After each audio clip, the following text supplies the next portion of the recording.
Alright you guys, welcome back to the channel. Today's video I am going to be removing the oil filter housing and the oil cooler because there is a gasket that sits in between the oil cooler, the oil filter housing and the engine, and then there's another one that sits in between the oil cooler and the oil filter housing. You need to evacuate all of the water in the system that's I guess local to the system. I'm not entirely sure. It didn't look like enough coolant to fill up the entire engine, but I did get all the oil out that was supposed, the oil too. So I released the oil from over here. You just twist this off. There's a push pin over there, and then I don't know where that came from, but you disconnect this water line over here, coolant line, and I got the coolant caught down over there. So in order to remove the oil cooler itself, the reason why you're removing the oil cooler, you're releasing the coolant is because, draining the coolant is because there's one line in, and then as you can imagine, there's got to be another line out somewhere, and that goes through the oil filter housing into the water system within the engine. So whether you just remove this without draining it or drain it down there, it doesn't make a difference. It's gonna find its way out, so might as well do it the easy way. And same goes for the oil filter housing over here. So each one is held on by 4 bolts, so you got 2 up top, 2 at the bottom for the oil cooler, and then the housing itself has another 4 bolts. Might be a little bit hard to reach, but you can't necessarily take it off until you remove the oil cooler itself, because there's a bolt down in there. So there's one here, and then there's 2 more at the bottom. If you pull up a picture of this part, you'll see the holes that go to it. So T40, but I couldn't be too sure because I'm sure someone else has been in here before, so that's just the one that fit at the moment. But I'm just going to remove 1 bolt for you guys so you can see what that looks like. I do like these POV style videos. I'm sure you guys might like them too. Just makes you feel like you're working on the car yourself. But this is one of the bolts that came out of it, so I got 3 more of these to go. I'm not going to disconnect the actual oil cooler from the coolant line over here. I don't think that's necessary. I'll just put it off to the side. You'll also want to disconnect this here plug that connects to the oil filter housing.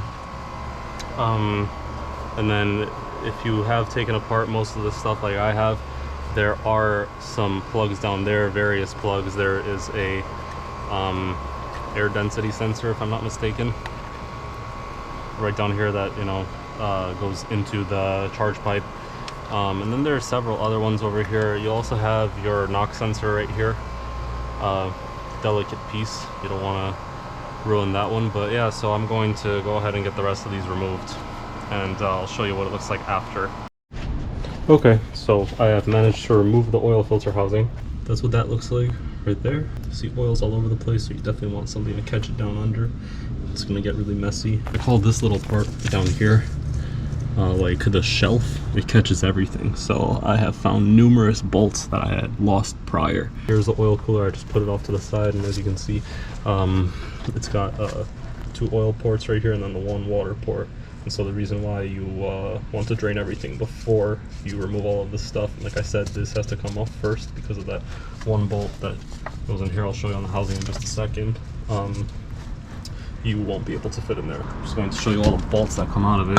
Here are 4 bolts that will go into your oil filter main housing, black piece right there. These are the ones for the cooler. These short, stubby little guys. Like I said, I think these are 40, T40. These right here were a T30. Yep, T30. Okay.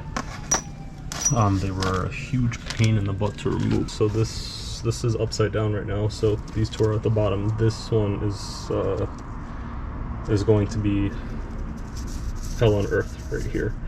But it's okay. You have all of our support. The gasket butts up against this thing right here, this flat surface. So I want to make sure that that's nice and clean. And then as for the actual oil filter housing itself, there is a gasket that goes right here.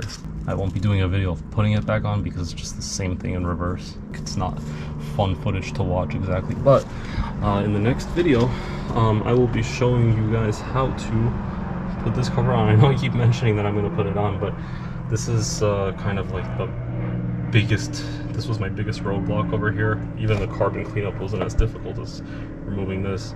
I just got my last flap for cylinder number 3, and I did get my injector rebuild kit, so I'm going to go ahead and actually do a video. I like to do all of these videos separately. I'll tell you which ones are educational and which ones are not. This one, for example, is a bit of an educational video because it's pretty straightforward. There are plenty of other videos in case not by me, in case I missed something, but the reason why I said don't follow me for the carbon cleanup is because, again, it could be a hazardous job. Alright, so FSI guys are probably sitting on their couch eating popcorn and enjoying this whole entire show because they have much better oil filter housings. But I went ahead and cleaned up my oil filter housing over here. And you want to make sure that there is nothing in the valleys where the gasket will go. I'm just going to go in and clean that up with this rag. Just force it in there real nice and just kind of like go around the pattern on both sides. There's actually a little bit of, what do you know, a little bit of walnut shell inside that one. So yeah, stuff like that is going to cause a poor seal and you're going to want to leak it. Look, it's possible that the leak was coming from the original place, you know, the vacuum pump. But why not? The gaskets are not that expensive. Here are the new ones right here. I don't know, forgot who they're made by. FCP Euro though, so new gaskets. They do feel a little softer than these brittle ones over here. So I did take the opportunity to clean everything over here. So the site that I'll be working in is nice and clean. I'm about to start putting the gaskets on and putting the entire housing assembly and cooler assembly back on, and that should be that. I tried to remove this well, the actual oil filter while I have it all out. It's got some bite marks on it from my teeth, but I can't seem to figure out, or maybe it's on just really tight. Regardless, this doesn't need to be off the car for me to do it. I'm going to be doing an oil change anyway. I want to make sure that when you're doing this, obviously, to do an oil change, because you'll be dumping out some oil from your housing. Hopefully, since you got the car halfway taken apart, you'll be changing the oil anyway. And then don't forget to top off your coolant because you also just drained a lot of that. I'm gonna get back to you guys when it's all back on the car and it's clean. Alright, I am back from my nap, a long 1.5 day nap. This is another day, beautiful sunshine state. It's not so sunny out today, but I did this all off camera because I don't think any of you wanted to see me laying under the car and struggling with bolts that are hidden, very hard to reach. But I foolishly did not put in the cooler one before I put the housing inside the car. So if I were you, I would just put both of them together and then, you know, find the best way to fit this thing in there. It fits. There's nothing really restricting. You just have to like pull this a little bit back. All bolts, the 4 on the housing and the 4 on the cooler, are from what I understand off of online research, but you can fact check me if you want. Don't fact check me. I mean, I just figured it's the right torque. So that's 25 foot-pounds on each one, not foot-pounds, Newton meters on the 4 that are on the housing and the 4 that are on the cooler. Switching out the filter because this thing was impossible to remove. I don't know who tightened it like that, but I'm gonna have to fight with it. Other than that, the oil filtration cooling system is done. It's ready to go. So in my next video, I'm gonna get right onto this one over here for you guys.